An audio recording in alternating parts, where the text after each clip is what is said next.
Hello everyone, welcome back to my channel. இந்த வீடியோவில் நம்ம ரசமலாய் கேக்குக்கான ஸ்பாஞ்ச் எப்படி ப்ரிப்பேர் பண்ணுறதுன்னு சொல்லி பார்க்கலாம். நான் எல்லாமே வெயிட் மெஷர்மெண்ட்டில் தான் கொடுத்துருக்கேன். நீங்கள் கப் மெஷர்மெண்ட் கேட்பீங்க. கப் மெஷர்மெண்ட்டில் பண்ணிங்கன்னா ஒரு கப்பு ஒரு சைஸில் இருக்கும். உங்களுக்கு அந்தளவுக்கு அக்யூரேட்டாக வராது. சுகர் பார்த்திங்கன்னா 80 கிராம்ஸ் எடுக்கணும். எனக்கு கொஞ்சம் ஸ்வீட்னஸ் அதிகமாக இருந்தால் இந்த கேக்கு நல்லாயிருக்கும் அப்படின்றதுனால ஒரு 90 கிராம்ஸ் எடுத்திருக்கேன். மைதா ஒரு 80 கிராம்ஸ் எடுத்துக்கோங்க. அதே மாதிரி பால் நல்லா காய்ச்சி ஆற வச்ச பால் எடுத்துக்கோங்க. 20 ml பால் எடுக்கணும். ஆயில் 30 ml எடுக்கணும். இது கூடவே கொஞ்சமாக வெனிலா எசன்ஸ் ஆட் பண்ணிக்கோங்க. உங்கள்கிட்ட மில்க் எசன்ஸ் இருந்தால் அதுவும் கொஞ்சம் ஆட் பண்ணிக்கலாம். அதுக்கப்புறம் பாதாம் மிக்ஸ் வரும் இல்லையா எசன்ஸ், அது கொஞ்சம் ஆட் பண்ணிக்கோங்க. இதுதான் இந்த ரசமலாய் ஸ்பாஞ்சுக்கான டேஸ்ட்டே. இப்போ பேனை நம்ம கீழே பட்டர் பேப்பர் போட்டு ஆயிலில் ஃபுல்லாக அப்ளை பண்ணி எடுத்துக்கலாம். அப்போ தான் ஒட்டாமல் கிடைக்கும்.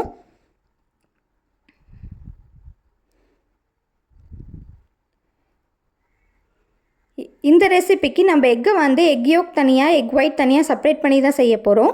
ஃபஸ்ட்டு அதை 3 எக்ஸ் எடுக்க போகிறோம். 3 எக்ஸையும் இந்த மாதிரி செப்பரேட் பண்ணி எடுத்துக்கலாம். இந்த செப்பரேட் பண்ணுற டூல் எல்லா கடையிலையுமே கிடைக்குது இப்போ ஈஸியாக சூப்பர் மார்க்கெட்ஸ்லலாம்.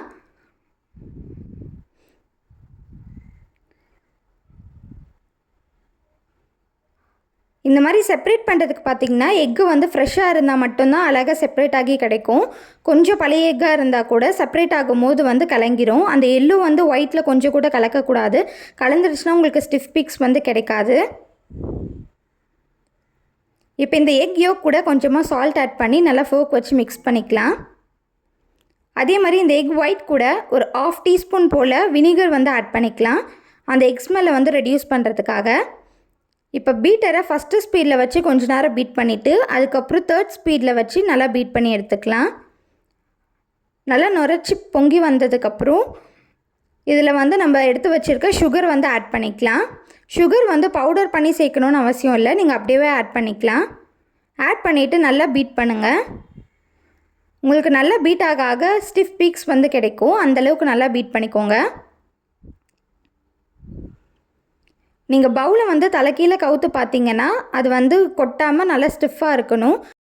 இந்த கன்சிஸ்டன்சியில் இருக்கும் போது தான் உங்களுக்கு ஸ்பாஞ்ச் ரொம்ப சாஃப்டாக கிடைக்கும். இப்போ இது கூட நம்ம தனியாக எடுத்து வச்சுன்னா அந்த எக் யோக் இருக்கு இல்லையா, அதை நல்லா மிக்ஸ் பண்ணிவிட்டு ஆட் பண்ணிக்கலாம். எக் யோக் ஆட் பண்ணதுக்கப்புறமா ரொம்ப நேரம் பீட் பண்ணணுன்னு அவசியம் இல்லை. இந்த எக் யோக் எல்லா இடத்துலையும் நல்லா மிக்ஸ் ஆகிற அளவுக்கு பீட் பண்ணிங்கனாலே போதும். ரொம்ப பீட் பண்ணிங்கன்னா எக் ஸ்மெல் வந்துடும். இப்போ இந்த பீட்டரில் இருக்கிறது எல்லாத்தையும் ஸ்க்ரேப் பண்ணி எடுத்துக்கலாம். இப்போ இது கூட மைதா ஆட் பண்ண போகிறோம். நீங்கள் பேட்சாகவும் ஆட் பண்ணிக்கலாம், இல்லைனா மொத்தமாகவும் ஆட் பண்ணிக்கலாம். நம்ம இப்போ பீட்டர் யூஸ் பண்ண போகிறது கிடையாது. கட் அண்ட் ஃபோல்ட் மெத்தடில் தான் மிக்ஸ் பண்ண போகிறோம். நான் இதில் ஸ்பீட் பண்ணி காட்டியிருக்கேன், அதனால் ரொம்ப ஸ்பீடாக பண்ணுற மாதிரி தெரியுது. நீங்கள் இவ்வளோ ஸ்பீடாக பண்ணாதீங்க, கொஞ்சம் ஸ்லோவாக பண்ணிக்கோங்க.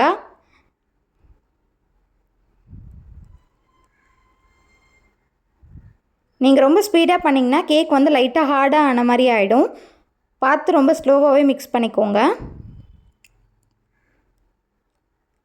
இப்போ மைதா எல்லா இடத்துலையும் நல்லா மிக்ஸ் ஆனதுக்கப்புறமா நம்ம milk and oil essence mixer ready பண்ணி வச்சுருந்தோம் இல்லையா, அதில் கொஞ்சமாக இந்த பேட்டர் எடுத்து அதில் ஆட் பண்ணி நல்லா மிக்ஸ் பண்ணிக்கலாம்.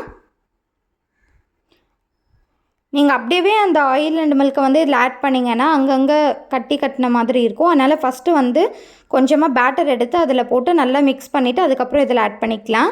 அப்போ உங்களுக்கு மிக்சிங்க்கு ரொம்ப ஈஸியாக இருக்கும். இந்த மாதிரி பண்ணிக்கோங்க.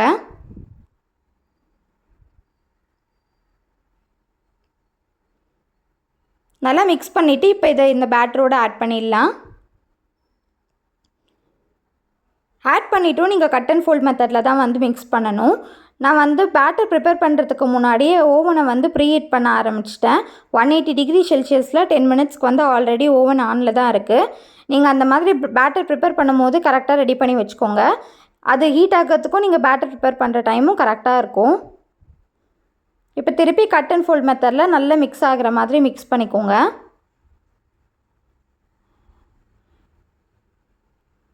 நான் இப்போ காட்டியிருக்கிறது வந்து 1/2 kgக்கான ரெசிபி தான். சப்போஸ் உங்களுக்கு 1 kg வேணும்னா அப்படியே டபுள் த ரெசிபி பண்ணிக்கோங்க. இப்போ நான் இந்த பேட்டரை 6 inch டின்னுக்கு வந்து ட்ரான்ஸ்ஃபர் பண்ணி பேக் பண்ண போகிறேன்.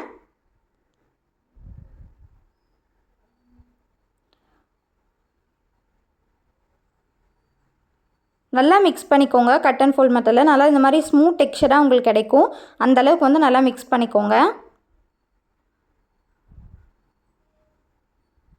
அதே மாதிரி நம்ம ரொம்ப ஓவர் மிக்ஸும் பண்ணிடக்கூடாது. அதுலேயும் ரொம்ப கேர்ஃபுல்லாக இருக்கணும். ரொம்ப ஓவர் மிக்ஸ் பண்ணிட்டிங்கன்னா கேக் வந்து ஹார்ட் ஆகிடும், நல்லா ஃப்ளஃபியாக வராது. இப்போ ஓரம் இருக்கிறது எல்லாத்தையும் நல்லா ஸ்க்ரேப் பண்ணி எடுத்துகிட்டு இது வந்து மோல்டுக்கு ட்ரான்ஸ்ஃபர் பண்ணிக்கலாம். இந்த பேட்டரோட வெயிட் பார்த்திங்கன்னா 350 grams வந்து இருக்குது. ஆக்சுவலாக நான் சுகர் வந்து ஒரு 10 grams எக்ஸ்ட்ரா ஆட் பண்ணனால 360 grams வந்து காட்டுது. உங்களுக்கு சுகர் போதும் அப்படின்னா நீங்கள் 80 grams ஆட் பண்ணிக்கோங்க. இல்லை கொஞ்சம் எக்ஸ்ட்ரா சுகர் வேணும்னா 90 grams ஆட் பண்ணிக்கோங்க. அதை விட அதிகமாக ஆட் பண்ணிங்கன்னா ரொம்ப திகட்டுற மாதிரி ஆகிடும், பார்த்து ஆட் பண்ணிக்கோங்க. இப்போ இதை வந்து நல்லா ஈவனாக மிக்ஸ் பண்ணி விட்டுக்கலாம். ஒரு ஸ்டிக் வச்சு இதை வந்து டேப் பண்ணக்கூடாது. டேப் பண்ணிங்கன்னா பாட்டமில் போயிட்டு எல்லாம் செட்டில் ஆகிடும், ஏர் பபிள்ஸ் எல்லாமே.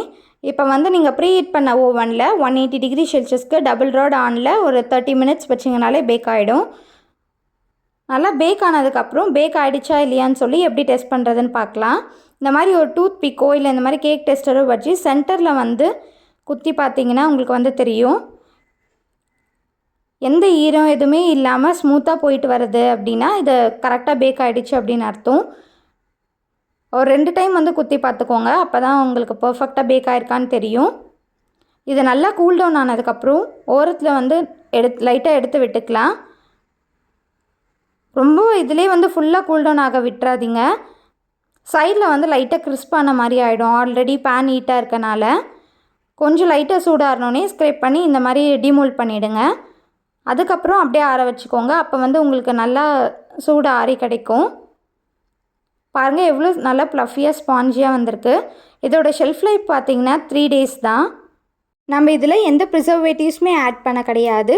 Even baking powder, baking soda எதுவுமே ஆட் பண்ணல. அதனால் இதோட ஷெல்ஃப் லைஃப் வந்து ரொம்பவே கம்மியாக தான் இருக்கும். நீங்கள் வந்து இந்த கேக்கை மேக்ஸிமம் 2 daysக்குள்ளே கன்சியூம் பண்ண பாருங்கள். பிகாஸ் 3rd டேலேருந்தே உங்களுக்கு வந்து இதில் ஃபங்கஸ் வர ஸ்டார்ட் ஆகிடும்.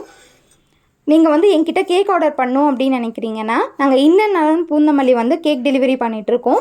கீழே டிஸ்கிரிப்ஷனில் வந்து நம்பர் கொடுத்துருக்கேன், நீங்கள் அதில் டிஎம் பண்ணி டீட்டெயில்ஸ் தெரிஞ்சுக்கலாம்.